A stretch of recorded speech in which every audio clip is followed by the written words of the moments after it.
So welcome everyone, कैसे हैं आप सब। आज हम पढ़ने वाले हैं इलेक्ट्रोस्टैट्स चैप्टर जो यूनिट है उसका सेकंड लेक्चर। हमने लास्ट लेक्चर में पढ़ा था चार्ज के बारे में। आज हम पढ़ने वाले हैं कूलम्स लॉ के बारे में। चार्ज के बाद यही बात आती है कि भाई चार्जेस के बीच में जो फोर्स लगता है वो उसका अमाउंट कितना होता है, क्या डायरेक्शन होता है, उसकी प्रॉपर्टीज़ के बारे में। सो अ वेरी इंपॉर्टेंट टॉपिक। और इस छोटे से कूलम्स लॉ के ऊपर बहुत बार क्वेश्चंस आए हैं नीट में, आईआईटी में। बहुत इंपॉर्टेंट लॉ है।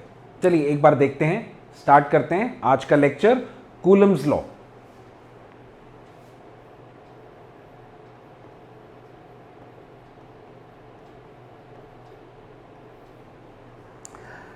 नाउ चार्ज के बारे में अगर आपको याद हो, पिछले लेक्चर में हमने ये पढ़ लिया था कि भाई चार्ज दो तरह के होते हैं, एक पॉजिटिव एक नेगेटिव।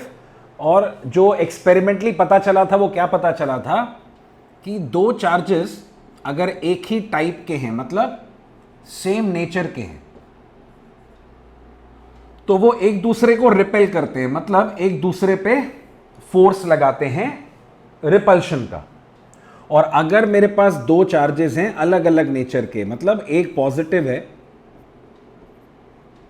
और एक नेगेटिव है, कुछ दूर रखें, तो ऑपोजिट पोलैरिटी के, ऑपोजिट नेचर के, अनलाइक, ये अट्रैक्ट करते हैं। राइट? जैसे दो मैग्नेट आप पकड़ते हो तो आप कभी कभी फील करते हो कि रिपेल करते हैं। आपको फील होता है कि दो मैग्नेट आपने पकड़े, उनमें रिपल्शन है।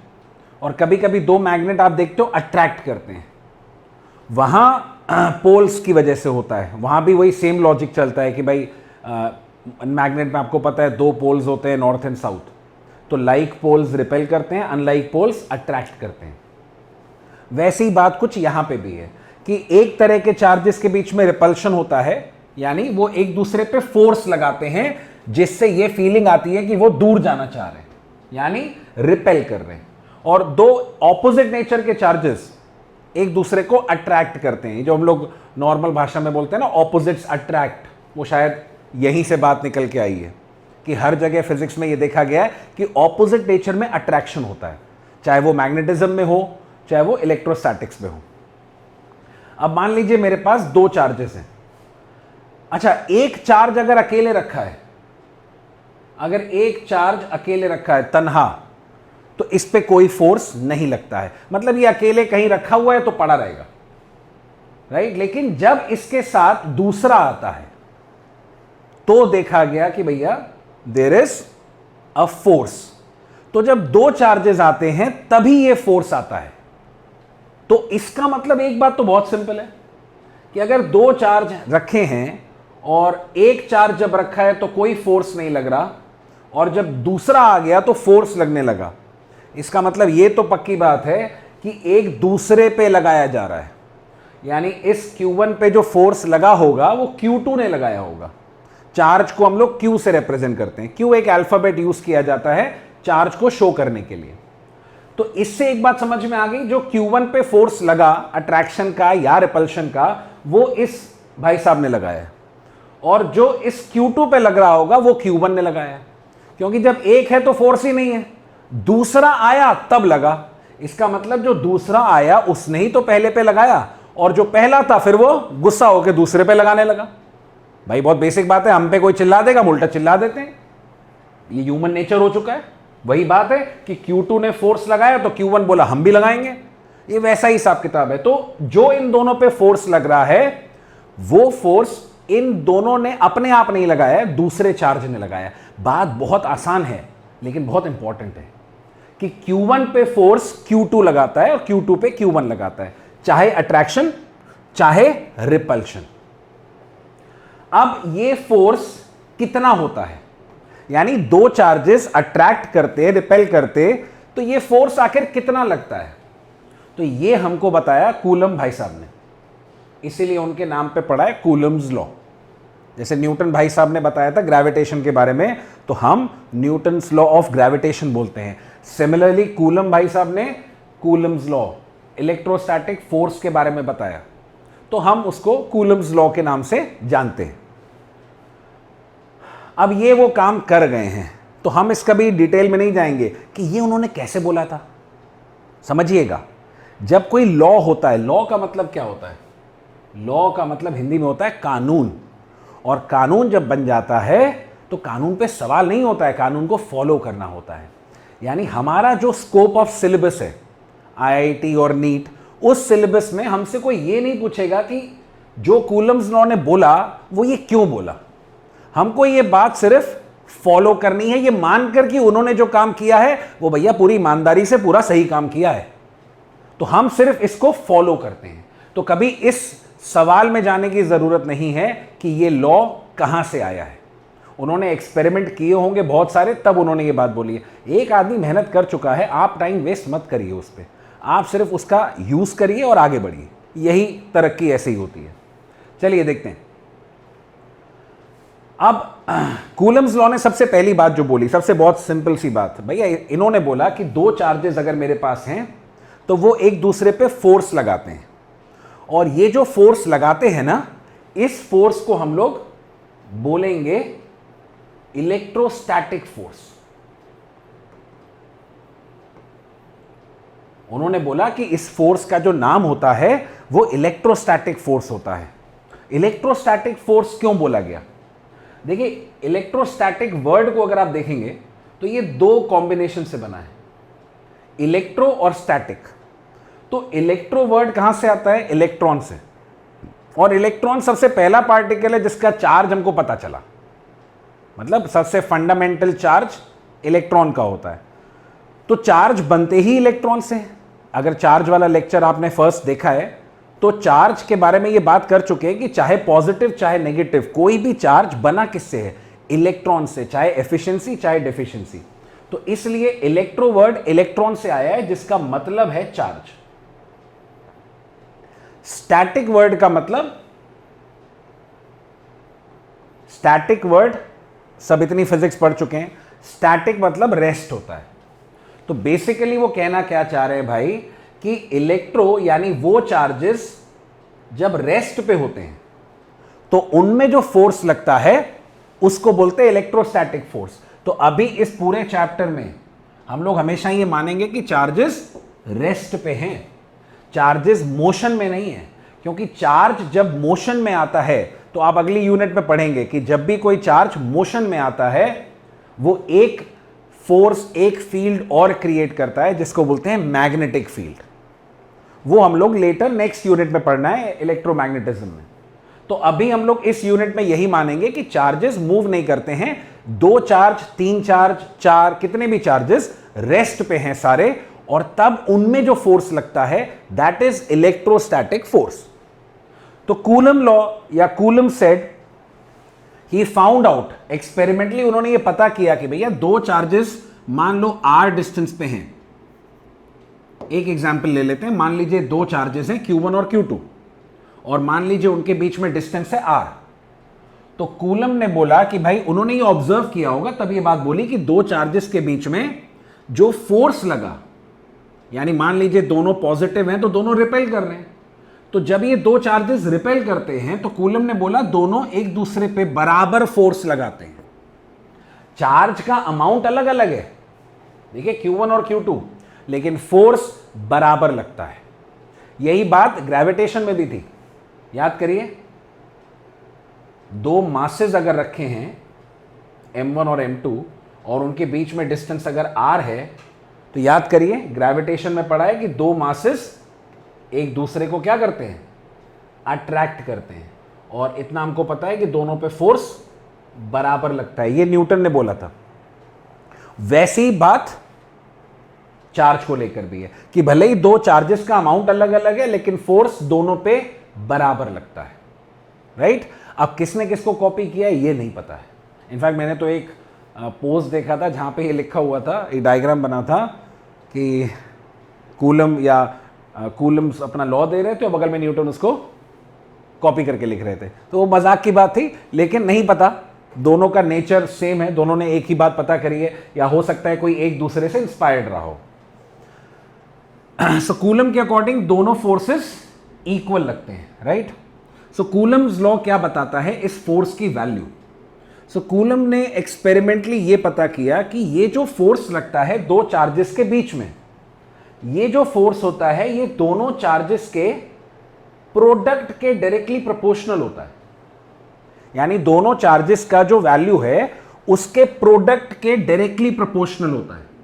और ये जो फोर्स होता है ये दोनों चार्जेस के बीच में जो डिस्टेंस है, जैसे r डिस्टेंस है तो उस r के स्क्वायर के इनवर्सली प्रोपोर्शनल होता है। ये दो बातें बोली कूलम ने कि भाई force is proportional to Q1 Q2, यानी दो चार्जेस का जो प्रोडक्ट है उसके डायरेक्टली प्रोपोर्शनल, और उनके बीच का जो डिस्टेंस होगा उसके स्क्वायर के इनवर्सली प्रोपोर्शनल। ये बात कूलम ने बोली। अभी हम इसके डिटेल में आते हैं। तो अगर मैं मान लीजिए फॉर्मूला डिराइव करना चाहता हूं, तो अगर मैं इन दोनों लॉस को कंबाइन कर दूं, तो कंबाइन करके अगर मैं एक साथ लिखूं तो एक साथ ऐसे लिख सकता हूं कि force is proportional to Q1 Q2 by R square. Multiply नहीं कर रहा हूं इन दोनों को कंबाइन करके एक साथ लिख रहा हूं। तो इसमें दोनों बातें दिख रही हैं आपको, भाई फोर्स Q1 Q2 के प्रोपोर्शनल भी दिख रहा है, inversely proportional to R square भी दिख रहा है। अब अगर मुझे इक्वल साइन चाहिए तो एक कांस्टेंट लाना पड़ेगा, ये सीखा है इतना हम लोगों ने। तो एक कांस्टेंट आता है K, तो force becomes Q1 Q2 by K Q1 Q2 by R square. ये बनता है फॉर्मूला फॉर इलेक्ट्रोस्टैटिक फोर्स। ये दिया था कूलम ने, इसी को बोलते हैं कूलम्स लॉ। जो वैल्यू आएगी एसआई सिस्टम में वो न्यूटन में ही आएगी। तो न्यूटन कभी पीछा छोड़ेंगे नहीं आपका। न्यूटन ने ऐसी बातें बोल दी हैं फिजिक्स के बारे में कि भैया 3 लॉ दे दिए उससे आधी फिजिक्स हो जाती है। सो इलेक्ट्रोस्टैटिक फोर्स ये उसका फॉर्मूला है। ये फॉर्मूला चाहे इलेक्ट्रोस्टैटिक रिपल्शन हो चाहे इलेक्ट्रोस्टैटिक अट्रैक्शन हो, दोनों केस में यही फॉर्मूला है जो मुझे फोर्स की वैल्यू बताता है। के प्रोपोर्शनैलिटी कांस्टेंट है, इसके बारे में बात करेंगे। तो अगर मेरे पास दो चार्जेस हैं विच आर ऑपोजिट नेचर के, मतलब एक प्लस Q1 एक माइनस Q2, तो ये दोनों चार्जेस ना एक दूसरे को क्या करेंगे, अट्रैक्ट करेंगे और दोनों बराबर फोर्स लगाएंगे।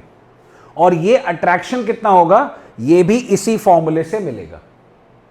तो इतनी ही बात बोली थी कूलम लॉ ने। लेकिन इस कूलम्स लॉ के जो ये फॉर्मूला है इसकी कुछ इंपॉर्टेंट बातें हैं जो मुझे शेयर करनी है, जो आपको जानना जरूरी है।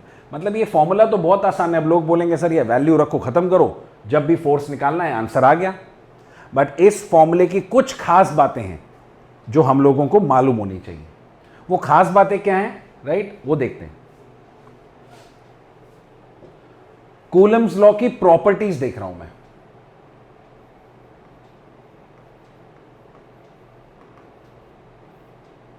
मतलब उसके बारे में मैं क्या इंपॉर्टेंट बातें हम लोग बता सकते हैं। तो सबसे पहली बात, कूलम्स लॉ का जो फॉर्मूला है, राइट, मैं कुछ सारी बातें एक एक करके डिस्कस कर रहा हूं। कूलम्स लॉ का जो फॉर्मूला है, सबसे पहली इंपॉर्टेंट बात, वो आपको मैग्नीट्यूड ऑफ फोर्स देता है। यानी इलेक्ट्रोस्टैटिक फोर्स का सिर्फ अमाउंट देता है, वो डायरेक्शन नहीं बताता है। सो ये जो फॉर्मूला हम यूज करेंगे, राइट, ये आपको सिर्फ फोर्स का मैग्नीट्यूड देगा, अमाउंट। कहां फोर्स लग रहा है ये मुझे नहीं बताता। वो हम लोग खुद देखेंगे कैसे हम लोग उसको डिराइव करेंगे या कैसे उसका डायरेक्शन कैलकुलेट किया जाएगा। बट फोर्स का सिर्फ मैग्नीट्यूड मिलता है। मैग्नीट्यूड मतलब समझे कि इस फॉर्मूले से जो आंसर आएगा ना वो हमेशा पॉजिटिव आएगा, क्योंकि अमाउंट किसी वेक्टर का क्या होता है, it's always a positive quantity. किसी भी वेक्टर का मैग्नीट्यूड पॉजिटिव होता है। तो इसका मतलब इस फॉर्मूले से जो आंसर आना चाहिए वो हमेशा पॉजिटिव आना चाहिए। और पॉजिटिव आने के लिए, राइट, चार्जेस ये जो Q1 और Q2 हैं, ये इनका साइन कभी नहीं रखना है। यानी मान लीजिए अगर मेरे पास दो चार्जेस हैं, एक है +10 कूलम और एक चार्ज है -2 कूलम और इनके बीच में 2 मीटर का डिस्टेंस है। अब मुझसे बोला गया कि भाई आप इलेक्ट्रोस्टैटिक फोर्स बताइए, तो दोनों एक दूसरे को क्या करेंगे, अट्रैक्ट करेंगे, ये मुझे पता है। तो अट्रैक्शन फोर्स कितना लगता है, तो ये मुझसे अगर पूछा जाएगा तो मैं ये फॉर्मूले से बताऊंगा, लेकिन मुझे पता है ये फॉर्मूला सिर्फ अमाउंट देता है। तो मुझे क्या करना होगा, के की वैल्यू क्या होती है आगे बताता हूं कि के क्या रखना है। इस कांस्टेंट के बारे में थोड़ा सा होल्ड करिएगा। तो के की वैल्यू मान लीजिए आपको पता है Q1 और Q2। अब Q1 और Q2 की जो वैल्यू रखेंगे उसमें साइन नहीं रखेंगे, सिर्फ अमाउंट रखेंगे। यानी मैं ये नहीं बोलूंगा कि Q1 कितना है, एक 10 है और एक -2 है, ना जी, ऐसे नहीं रखना है। कैसे रखना है, सिर्फ अमाउंट रखना है। तो एक चार्ज कितना है 10 और एक कितना है 2, -2 नहीं रखेंगे। चार्ज की वैल्यू से मतलब है, चार्ज के नेचर से मतलब नहीं है, राइट। और डिस्टेंस कितना है 2। अब देखिए वैल्यू मिल जाएगी भाई, डिस्टेंस 2 है, r², तो वैल्यू निकल आएगी। चार्ज का अगर मैं साइन रख देता क्या प्रॉब्लम होती, अगर मैंने यहां पे -2 रख दिया होता तो फोर्स का जो फॉर्मूला है वो नेगेटिव आने लगता। अब बताइए अमाउंट नेगेटिव कैसे हो सकता है, भाई अमाउंट तो नेगेटिव नहीं हो सकता। तो इसलिए चार्ज कभी भी साइन के साथ नहीं रखते हैं। तो ये सबसे इंपॉर्टेंट बात है कि ये फॉर्मूला सिर्फ अमाउंट देता है। और ऑब्वियसली आपको सब एसआई सिस्टम में रखना है, तो आपको जो फोर्स की वैल्यू मिलेगी वो भी एसआई यूनिट में मिलेगी, दैट इज न्यूटन में। दूसरा पॉइंट, कूलम्स लॉ ने जो फोर्स दिया, उन्होंने बोला कि भाई ये फॉर्मूला जो उन्होंने ऑब्जर्व किया है वो सिर्फ पॉइंट चार्जेस के लिए है। ये बेसिक फॉर्मूला था।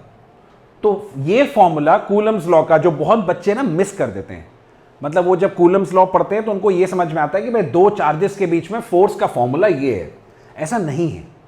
दो चार्जेस के बीच में ये फॉर्मूला, ये पर्टिकुलर फॉर्मूला जो कूलम्स लॉ के अकॉर्डिंग है, ये फॉर्मूला वैलिड ही तब होता है जब पॉइंट चार्जेस की बात करते हैं। तो कूलम्स लॉ ने बोला कि ये फॉर्मूला जो उन्होंने दिया सिर्फ पॉइंट चार्जेस के लिए है। अगर आप किसी अपने स्कूल की बुक में एक्चुअल डेफिनेशन पढ़ेंगे, वहां पे लिखा है कि this formula is only applicable for point charges. यानी पॉइंट चार्जेस का मतलब क्या, बहुत छोटे चार्जेस जिनका साइज ही नहीं है। पॉइंट मतलब समझे, नो साइज। तो ऐसे छोटे चार्जेस के बीच में जो फोर्स लगता है अट्रैक्शन का या रिपल्शन का, कूलम्स लॉ सिर्फ उसी का फॉर्मूला देता है। अगर मेरे पास दो बड़े बड़े चार्जेस हैं, यानी दो ऐसे चार्जेस, मान लीजिए मेरे पास एक रॉड है, उसको मैंने कुछ चार्ज दे दिया, राइट, और मेरे पास एक बॉल है, उस बॉल को मैंने चार्ज दे दिया। अब इन दोनों में भी तो रिपल्शन है, लेकिन इन दोनों में कितना रिपल्शन होगा वो ये फॉर्मूला मुझे नहीं देगा। मान लीजिए दोनों पे चार्ज Q1 और Q2 है, तो Q1 के Q1 Q2 बाय, मान लीजिए डिस्टेंस R है, वो R हम लोग, इसमें भी कंफ्यूजन होगा कि R क्या रखेंगे। तो ये फॉर्मूला आपको अब फोर्स नहीं देगा, ये फॉर्मूला सिर्फ देगा फॉर पॉइंट चार्जेस। सबसे इंपॉर्टेंट बात, आगे चल के आपको दिखाऊंगा कि और कहां कहां लग जाता है। तो और भी जगह हैं जहां पे कूलम्स लॉ लग जाता है, बट कूलम ने जो बोला वो सिर्फ पॉइंट चार्जेस के लिए बोला। ये आपको बात समझनी है। तीसरा पॉइंट, इलेक्ट्रोस्टैटिक फोर्स, ये जो इलेक्ट्रोस्टैटिक फोर्स दो चार्जेस के बीच में लग रहा है ना, ये force depends on the medium. A very important point, electrostatic force medium पे डिपेंड करता है। दो चार्जेस किस मीडियम में रखे हैं उस पे डिपेंड करता है। यानी अगर दो चार्जेस एयर में रखेंगे और फिर मैं पानी में रख दूं तो फोर्स की वैल्यू बदल जाती है। तो दो चार्जेस के बीच में कितना इलेक्ट्रोस्टैटिक फोर्स होता है वो मीडियम पे डिपेंड करता है। ऐसा क्यों है? ऐसा इसलिए है कि ये जो कांस्टेंट है, हां अब बात आई कांस्टेंट की, जिसको अभी हम थोड़ा बहुत समझ सकते हैं। तो इस फॉर्मूले में, इलेक्ट्रोस्टैटिक फोर्स के फॉर्मूले में जो ये कांस्टेंट है K, ये कांस्टेंट मीडियम पे डिपेंड करता है। ये कांस्टेंट क्या होता है आगे लेक्चर्स में, नेक्स्ट लेक्चर में हम लोग सीखेंगे, अभी हमको सिर्फ फॉर्मूला देखना है। तो ये जो कांस्टेंट होता है ना, ये मीडियम पे डिपेंड करता है। सो जब मैं दो चार्जेस का मीडियम बदलूंगा तो ये के जो है भाई साहब ये बदल जाते हैं, और जब ये बदल जाते हैं तो फोर्स की वैल्यू बदल जाती है। अच्छा, ये के वो के नहीं है जो आप लोग केमिस्ट्री में पढ़ते हो, ये कांस्टेंट अलग है। केमिस्ट्री में जितने भी कांस्टेंट होते थे, याद करिए, वो एक कॉमन फैक्टर पे डिपेंड करते थे, टेम्परेचर। यहां पे जो ये के है, ये किसी और फैक्टर पे डिपेंड करता है, ये मीडियम पे डिपेंड करता है। मीडियम कैसा है, उसकी इलेक्ट्रिकल प्रॉपर्टीज कैसी हैं, उस पे डिपेंड करता है। मतलब वो कंडक्टर है कि वो इंसुलेटर है कि वो बैड कंडक्टर है, वो गुड कंडक्टर है, कैसा है, इन सब बातों पे ये डिपेंड करता है। तो जैसे ही मीडियम बदलोगे आप, दो चार्जेस को पानी में डाल दो तो फोर्स की वैल्यू बदल जाती है। तो फिलहाल ये याद रखिएगा कि के की जो वैल्यू होती है, अगर दो चार्जेस एयर में रखें, तो हम लोग अभी तक एयर की ही बात कर रहे थे। अगर मैंने आपको ये नहीं बताया कि दो चार्जेस कहां रखे हैं, तो बाय डिफॉल्ट हम मानते हैं कि वो दो चार्जेस एयर में ही रखे हैं। और अगर दो चार्जेस एयर में रखे हैं तो जो के की वैल्यू होती है वो याद रखिएगा 9 इंटू 10⁹ विद प्रॉपर यूनिट्स, जो हम लोग अभी सीखेंगे कि क्या यूनिट होती है और कैसे निकाली जाएगी by dimensions. So electrostatic force medium पे डिपेंड करता है। अब इसके जैसा एक और फोर्स है, राइट, इसके जैसा एक और फोर्स है ग्रेविटेशनल फोर्स, जिसकी वैल्यू, जिसका फॉर्मूला ये था, याद करिए, पढ़ा होगा ये सब आपने। अब तो क्लास 9th से ये पढ़ाना शुरू कर दिया है, हम लोग ने जब पढ़ा तो सीधे 11th में पढ़ा था। तो ये जो फॉर्मूला है ग्रेविटेशनल फोर्स का, कि भाई अगर दो मासेस हैं m1 और m2, तो उनमें अट्रैक्शन होता है, रिपल्शन तो होता ही नहीं है भाई, ग्रेविटेशनल अट्रैक्शन ही मानते हैं हम लोग। तो दो मासेस के बीच में जो अट्रैक्शन है, इसका formula Newton's law of gravitation से आता है। उसका फॉर्मूला ये है, ये जो फोर्स होता है ना, ये मीडियम पे डिपेंड नहीं करता है। मतलब अगर दो मासेस को एयर में रखो आप, फिर पानी में रखो, तो ग्रेविटेशनल फोर्स की वैल्यू पे फर्क नहीं पड़ता है। यानी ग्रेविटेशनल फोर्स है उसी तरह का जैसा कूलम्स लॉ है, इलेक्ट्रोस्टैटिक फोर्स है, फॉर्मूले का एक्सप्रेशन पूरा रूप वही है, बट स्टिल प्रॉपर्टीज में फर्क है। तो ग्रेविटेशनल फोर्स मीडियम पे डिपेंड नहीं करता है। क्यों? रीजन अभी भी वही है। इसका जो कांस्टेंट है, देखिए जी, इसका जो कांस्टेंट है जी, ये constant, right, does not depend on any medium. याद करिए इसका नाम क्या था, यूनिवर्सल ग्रेविटेशन कांस्टेंट। ये यूनिवर्सल वर्ड क्यों लगाया होगा, ये बताने के लिए भैया यूनिवर्स में कहीं भी चले जाओ, ये वैल्यू नहीं बदलेगी। यानी अगर दो मासेस को मून पे ले जाओ, मार्स पे ले जाओ, तो ग्रेविटेशनल फोर्स की वैल्यू एक ही रहती है। ये डिपेंड नहीं करती है कि अगर मीडियम बदल दें, तो अगर दो मासेस एयर में रखो, पानी में रखो, ग्रेविटेशनल फोर्स वही लगेगा, लेकिन इलेक्ट्रोस्टैटिक बदल जाता है। ठीक है, ये बात याद रखेंगे, इंपॉर्टेंट बात है। फिर आते हैं नेक्स्ट प्रॉपर्टी पे। अभी मैं आपको कंपैरिजन दिखाऊंगा इलेक्ट्रोस्टैटिक और ग्रेविटेशन का। फिलहाल हम पहले प्रॉपर्टीज देख लेते हैं। Fourth property is electrostatic force is a central force. यानी जो कूलम्स लॉ ने बोला कि भाई इलेक्ट्रोस्टैटिक फोर्स ये एक सेंट्रल फोर्स होता है। ना क्या होता है सेंट्रल फोर्स, बहुत सिंपल सी भाषा में समझते हैं। ऐसा कोई भी फोर्स जो दो बॉडीज के सेंटर को ज्वाइन करने वाली लाइन के अलोंग लगता हो।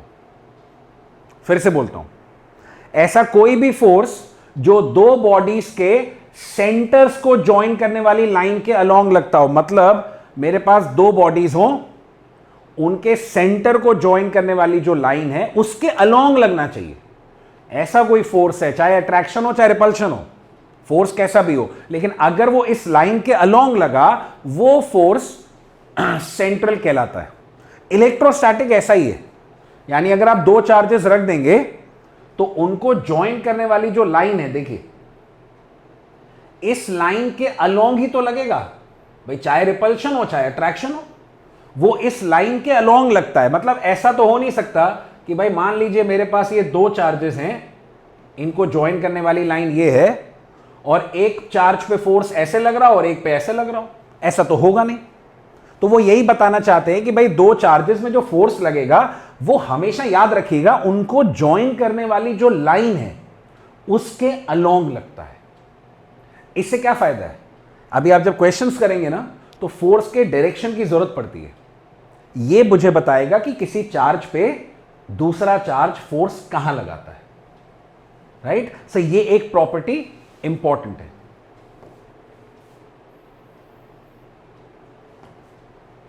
एक बात और, इलेक्ट्रोस्टैटिक फोर्स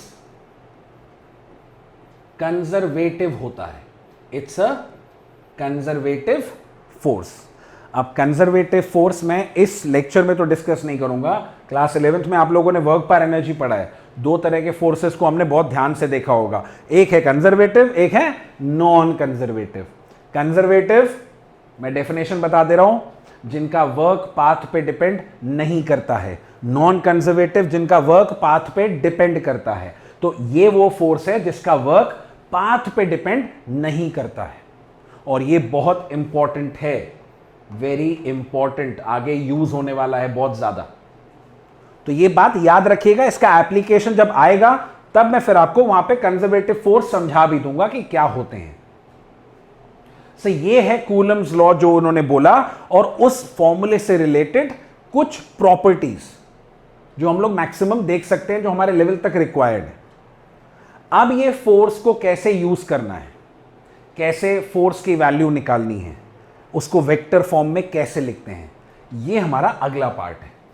तो हम लोग अब जो पढ़ेंगे इसके बाद वो ये पढ़ेंगे कि फोर्स का कैसे कैलकुलेशन किया जाता है, और इस पे बेस्ड, इस छोटे से फॉर्मूले पे बेस्ड क्वेश्चंस कैसे आते हैं, और मैं आपको दिखाऊंगा कि इस छोटे से फॉर्मूले पे बेस्ड कैसे क्वेश्चंस आ चुके हैं, आईआईटी में आ चुके हैं, मेंस में, नीट में आ चुके हैं, only based on this formula. मतलब आपने क्लास 12 अभी शुरू किया है और दूसरा लेक्चर है आज, और इस दूसरे लेक्चर में आप कुछ ऐसे क्वेश्चन सॉल्व कर पाएंगे जो ऑलरेडी एग्जाम्स में आ चुके हैं। तो इससे आपको पता चलेगा इस फॉर्मूले का इंपॉर्टेंस।